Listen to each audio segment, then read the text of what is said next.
First మనం చూస్తున్నాము లాహోర్ పైన మిసైల్స్ తో దాడి చేసిన వీడియో మీరు ఇక్కడ కనిపిస్తుంది. ఇది 6 విండోలో 6 ప్లేసెస్ లో ఎలా జరిగిందనే విషయాన్ని ఎక్స్ప్లెయిన్ చేసే ప్రయత్నం చేస్తున్నాను నేను. లాహోర్ పైన భారత్ మిసైల్ దాడి చేసినప్పుడు అక్కడ ఉన్న సిచ్యువేషన్ ఇది. ఈ వీడియోని మీరు డైరెక్ట్ గా ప్లే చేయండి, నేను ఎక్స్ప్లెయిన్ చేస్తాను. మరొకటి కరాచీ నగరంలో ఏదైతే ఆ నగరం పైన భారత్ చేసిన భీకరమైన దాడికి సంబంధించిన విజువల్స్ మీకు ఇక్కడ కనిపిస్తున్నాయి. అందులో చాలా క్లియర్ గా కరాచీ అన్నది మనం చూసాం ఇంతకు ముందు కూడా. లిస్ట్ లో ఖచ్చితంగా కరాచీ పేరు ఉంటుంది. 15 స్థావరాల నుంచి భారత్ పైకి ఏవైతే వాళ్ళు మిసైల్స్ తో దాడి చేసే ప్రయత్నం చేశారో, ఎక్కడి నుంచి అయితే మిసైల్స్ వచ్చాయో అక్కడికే డైరెక్ట్ గా టార్గెట్ చేసి కొట్టాయి. అందుకు సంబంధించిన కరాచీ పైన భారత్ ఏదైతే భీకర దాడి చేసిందో దానికి సంబంధించిన వీడియో మీకు సెకండ్ ఫ్రేమ్ లో కనిపిస్తుంది. ఇక థర్డ్ చూడొచ్చు మీరు, గగనతలంలోనే డ్రోన్లను ఎలా భారత్ తిప్పి కొడుతోంది అనే విషయానికి సంబంధించిన వీడియో కూడా నేను మీకు చూపిస్తాను. ఇక్కడ చూస్తున్నాం కరాచీ నగరం పైన భారత్ భీకరంగా దాడి చేసిన నేపథ్యంలో అక్కడ కేవలము మట్టి కుప్పలు మాత్రమే కనిపిస్తున్నాయి, బిల్డింగ్స్ ఏం లేవు. ఎందుకంటే మన వ్యవస్థ ఏదైతే ఉందో ఆ వ్యవస్థ ఎలా కూల్చేసింది అనే విషయానికి సంబంధించి. ఇక మన మీద దాడి చేస్తున్నాము, వాళ్ళు దాడి చేయాలనే ప్రయత్నం చేస్తే ఏంటి సిచ్యువేషన్ అన్న డౌట్కి ఇదే సమాధానం. గగనతలంలోకి డ్రోన్స్ ఎక్కడి నుంచైనా సరే, పాకిస్తాన్లో నుంచి ఎక్కడి నుంచైనా సరే డ్రోన్స్ కానివ్వండి, మిసైల్స్ కానీ ప్రయోగిస్తే మనం ఎలా కొడతామో చెప్పడానికి అదో ఎగ్జాంపుల్. ఇక అలా కొట్టిన కూలింగ్కి సంబంధించిన ఒక మిసైల్ కూడా ఎగ్జాంపుల్ చూపిస్తున్నాం. ఎందుకంటే మనము ఎప్పుడు పాకిస్తాన్ చెప్తుంది కదా, వాళ్ళ మీద పడిన మిసైల్స్ ఏమో అవి కేవలం ఉరుపులు మెరుపులు, మన దగ్గర పంపించిన మాత్రం ప్రపంచాన్ని నాశనం చేసేలాంటివి అని, అలాంటివి అనమాట. ఇక ఇవన్నిటి కారణంతోనే పాకిస్తాన్కి వ్యతిరేకంగా ఏవైతే ప్రజలు నిరసనలు చేపడుతున్నారో ఆ నిరసనలకు సంబంధించిన వీడియో మీరు ఇక్కడ చూస్తున్నారు. అందులో భాగంగానే ఇప్పుడున్న అధికారులు కానీ ఇప్పుడున్న నాయకులు ఏం చేయలేకపోతున్నారో స్వామి మీరు. కాబట్టి ఆ జైల్లో వేశారు కదా మీరు ఒక ఆయన్ని, ఇమ్రాన్ ఖాన్ అనే ఆయన్ని.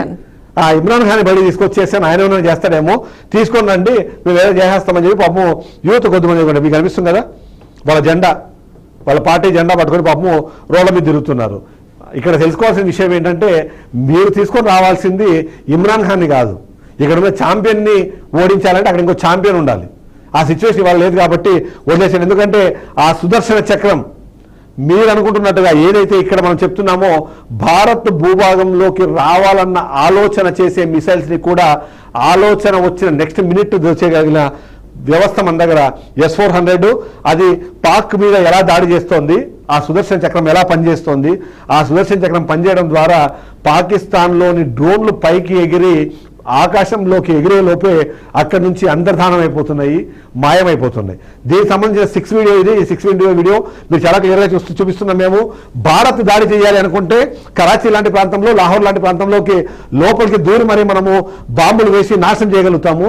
అదే భారత్ మీద వేయాలి అనే ప్రయత్నం చేస్తే మాత్రం మన దగ్గర ఉన్న ఎక్స్ట్రాడినరీ S-400 వ్యవస్థని యూజ్ చేసుకొని ఆ డ్రోన్లని మనము కూల్చేస్తాము. దానికి సంబంధించిన విషయం మనం చూస్తున్నాము. అంతేకాకుండా ఈ డ్రోన్లు ఇవన్నీ మన దగ్గర వర్కౌట్ అవ్వదు, ఎందుకంటే మన దగ్గర ఉన్న వ్యవస్థ మోస్ట్ అడ్వాన్స్డ్. అలాంటి అడ్వాన్స్డ్ ఉండడం వల్ల ఈ సమస్యలోంచి బయటపడేయాలంటే నువ్వే రావాలి అనే టైంలో పాపం ఇమ్రాన్ ఖాన్ మీద ఏదో ఆశలు పెట్టుకుని వీళ్ళు ఏదో తిరుగుతూ ఉన్నారు. ఓవరాల్ ఇది వెంకట్ చూస్తున్నాం. మనం భారత్ మీదకి రావాలన్నా, భారత్ మీదకి వచ్చినా ఆపుకోవాలన్నా ప్రస్తుతం పరిస్థితి పాకిస్తాన్కి వ్యతిరేకంగా నడుస్తుంది అనిపిస్తుంది. అంతేనా? ఎందుకంటే బాంబులు వేద్దామంటేనేమో మన రక్షణ వ్యవస్థ దాన్ని ఎక్కడికక్కడ కూల్చేస్తుంది. అదే భారత్ వెళ్ళేయాలనుకుంటే మాత్రము డైరెక్ట్గా ఇస్లామాబాద్, అంటే పాకిస్తాన్ రాజధాని ఇస్లామాబాద్కి వెళ్ళిపోయి ఏదో మన ఒక హిట్ సినిమా సరే నీ ఇంటికి వస్తా, నీ నట్టింటికి వస్తా, నీ ఊరికి వస్తా, నీ ఇంటికి వస్తా, నీ ఇంటి నట్టింటికి వస్తా అని చెప్పి అట్లా ప్రధానికి చాలా క్లియర్గా నీ దేశానికి వస్తా, నీ రాజధానికి వస్తా, నీ రాజధానికి వచ్చి నీ ఇంటి మీద బాంబులు వేస్తా అని చెప్పి బాంబులు వేసినట్టు అనిపిస్తుంది. ఏమంటారు మీరు? Right, exactly. పాకిస్తాన్ తీరు ఎప్పుడు కూడా మేకపోతు గాంభీర్యంగా మనం భావించాల్సిన అవసరం ఉంటుంది. ఎందుకంటే వాళ్ళు ఏం చేసినా సరే, ఇంత జరిగినా సరే పెద్దగేదో జరిగినట్టుగా చెప్పుకోవటం, లేదంటే గొప్పలకు పోవటం, ఈ విధంగా భారత్ లాంటి బలమైన దేశాన్ని ఎదుర్కోవటం చాలా తక్కువ, చాలా కష్టం అనే విషయం తెలిసి కూడా కొంత ఇప్పటికీ కూడా స్టిల్, అంటే ఒక 15-20 సంవత్సరాల క్రితం ఉన్నటువంటి భారత్ వేరు, ఈ 20 years స్పాన్ ఆఫ్ టైంలో భారత్ ఎదిగిన విధానం కంప్లీట్గా మారిందని చెప్పుకోవాల్సిన, కంప్లీట్గా పెరిగిపోయింది. ఆ విషయం తెలిసి, ఆ ఫ్యాక్ట్ తెలిసి కూడా పాకిస్తాన్ ఇప్పటికీ స్టిల్ వాటిని కవర్ చేసుకునే ప్రయత్నం చేయటం కానీ, లేదంటేనేమో యుద్ధానికి మేము సిద్ధం, మేము ఎదుర్కొంటాం, ఎంత దేశాన్ని ఎదుర్కొంటాం, భారతదేశం మాకు చిన్నది, మాకు పెద్ద విషయం కాదు ఎదుర్కోవడం అనే విషయంలో పదే ఆ పాక్ దేశపు అదే మంత్రులు చెప్తూ ఉంటారు, ఆ ప్రభుత్వ ప్రధానులు చెప్తూ ఉంటారు, ఆర్మీ రేంజర్స్ చెప్తూ ఉంటారు. సేమ్ ఇదే కాంటెక్స్ట్, ఇదే ప్రాసెస్ కొనసాగుతూనే ఉంటుంది. పాకిస్తాన్ ఏం చేసినా సరే, అంటే పాకిస్తాన్కి ఉన్నటువంటి పవర్ కావచ్చు, అన్ని కూడా ఏమాత్రం భారత్కి కంపాటబుల్ కాదనే విషయం ప్రపంచ దేశాలకు కూడా తెలుసు. అది ఫోర్సు త్రివిధ దళాల నుంచి ద్వారా కావచ్చు, లేదంటే వాళ్ళకు ఉన్నటువంటి సోఫిస్టికేటెడ్ వెపన్స్ కావచ్చు, ఆయుధ సామాగ్రి దాన్ని యూజ్ చేసే విధానం, వాళ్ళు వాడుతున్నటువంటి విధానం కావచ్చు, మనం తెచ్చుకొని మనం యూజ్ చేస్తున్నటువంటి ఆయుధాలు కావచ్చు, ఇవన్నీ కూడా ఎక్కడ కంపాటబుల్ కాదు. స్టిల్ అయినప్పుడు కూడా ఏదో సాధిస్తాం, పీకేస్తాం, పొడి చేస్తాం అని ఒక మాటలు చెప్పుకునే పరిస్థితి పాకిస్తాన్ నుంచి కొనసాగుతుంటుంది. స్టిల్ అంటే ఏం లేదు, ఎందుకంటే మేబీ భారత్ జనాభా ఎక్కువ కాబట్టి కొంత ఏదో ఒకటి మిస్ఫైర్ అయ్యి ఏదైనా వాళ్ళు ప్రయోగించే మిసైల్స్ లేదంటే ఇంకా డ్రోన్స్ ఏదైనా మిస్ఫైర్ అయ్యి ఏదైనా తగిలితే పెద్ద మొత్తంలో చనిపోతారేమో ఒక దింపుడు కల్లా ఆశలానే మనం సామెతలో చెప్పుకోవాలంటే అదొక సామెతగా చెప్పుకోవాలి. అటువంటి అంతర్జాతీయంగా ఎలాంటి సిచ్యువేషన్ ఉంది అని చెప్పడానికి ఒక చిన్న ఎక్స్ప్లెనేషన్ నేను ఇప్పుడు ఇచ్చే ప్రయత్నం చేస్తాను. ఎందుకంటే భారత్ పాకిస్తాన్ మధ్యలో వార్ అనగానే పాకిస్తాన్ మొదలుగా ఎదురు చూసే పేర్లు ఏ దేశాల్లో సపోర్ట్గా వస్తాయి అని అంటే రష్యా కానీ అమెరికా కానీ రెండింటిలో ఒక దేశం ఖచ్చితంగా వస్తుంది. ఎందుకంటే ఏ దేశానికైతే అమెరికా సపోర్ట్ చేసింది అంటే ఆపోజిట్ దేశానికి, అంటే ఆపోజిట్ వాళ్ళకి ఖచ్చితంగా రష్యా సపోర్ట్ చేస్తుంది. ఎవ్రీ టైము ఇది జరుగుతూనే ఉంటుంది, ఎక్కడ జరిగినా దాదాపు ఇదే సిచ్యువేషన్ ఉంటుంది. కానీ ఈసారి మీరు రెండు చూస్తారా పైన ఇక్కడ ఇద్దరు, ట్రంప్ పుతిన్ ఇద్దరు ఏం చెప్తున్నారు, ఒకరు పాక్తో యుద్ధం విషయంలో మా సంపూర్ణ మద్దతు భారత్కే. అగైన్ మళ్ళీ చదువుతున్నాను, పాక్తో యుద్ధం విషయంలో మా సంపూర్ణ మద్దతు భారత్కే, అంటే పాకిస్తాన్ని బాబు సైడ్కి వెళ్ళి ఆడుకోమా అని చెప్పేసింది. రెండోది దేశము రష్యా, ఎందుకంటే వీళ్ళిద్దరికి ఎప్పటికీ పడదు, ఇద్దరు ఎప్పటికప్పుడు డాలర్ని బాగా చేయాలని ఈయన, యూరోని బాగా చేయాలని ఆయన, ఇద్దరు ప్రయత్నం చేస్తూ ఉంటారు. ఇక్కడ అమెరికాతో పోలిస్తే రష్యాలో విభిన్నమైన పరిస్థితులు. ఎందుకంటే మనం జర్నలిజంలోకి వచ్చినప్పటి నుంచి మనకు తెలిసినప్పటి నుంచి కూడా ఒకటే పేరు తెలుసు, రష్యా అంటే ఎవరంటే పుతిన్. ఆయనే ప్రెసిడెంట్ ఉంటాడు, ఆయనే ప్రధానమంత్రి ఉంటాడు, ఆయన ఏ పొజిషన్లో ఉన్నా ఆయన చెప్పింది నడుస్తుంది. సో ఇప్పుడు కూడా మరొకసారి ఒకవేళ భారత్ ఇప్పటికే ట్రంప్తో చాలా మంచి రిలేషన్స్లో ఉన్నారు. గతంలో మోదీ కూడా మనం చూసాము, హౌడీ మోడీ అని చెప్పేసి ఒక ప్రోగ్రామ్ పెట్టుకొని ఆయన ట్రంప్ని మరొకసారి అమెరికా ప్రెసిడెంట్ చేయాలని చెప్పేసి గత ఎన్నికల సమయంలో మాట్లాడే ప్రయత్నం మనం చేశారు. ఆ తర్వాత భారత్ అప్పుడు ఓడిపోయిన తర్వాత బైడెన్ వచ్చిన తర్వాత కూడా ట్రంప్తో అదే రిలేషన్ మెయింటైన్ అయింది.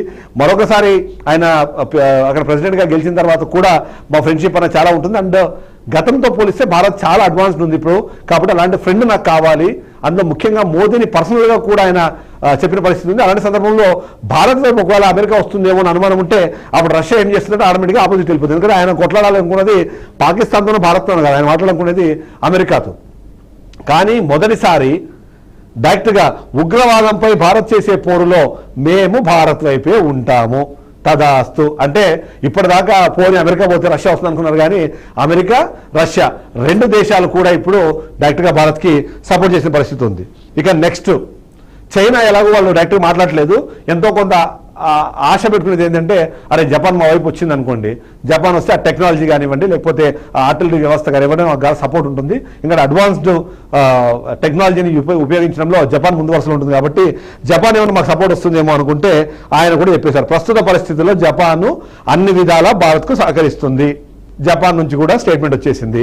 ఇక ఉన్నది ఏది, రష్యా అడిపోతే ఇజ్రాయెల్ అన్న మా వైపు వస్తుందేమనుకున్నారు. ఫస్ట్ భారత్ వైపు వచ్చిందే ఇజ్రాయెల్. ఎవరికైనా తెలుసా, గుర్తుందా?